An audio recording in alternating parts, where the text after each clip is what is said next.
Earlier this year, the House unanimously passed this bill that would standardize municipal elections across South Carolina. Now, this week, a Senate Judiciary Subcommittee took up the legislation to hear from election officials and others about these potential changes. Right now, there is no state law that sets a certain date for when a municipality can hold an election. The state lawmakers have proposed a bill they say will standardize this. Now, the legislation would require local elections to be held on one of three specific dates in an odd number year. Now, those dates are in March, July, or November. Now, close to 70 cities or towns in South Carolina currently hold elections on even years.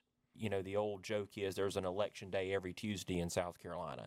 So the goal here was to provide some standardization to that so that all municipalities would have three election dates to pick from.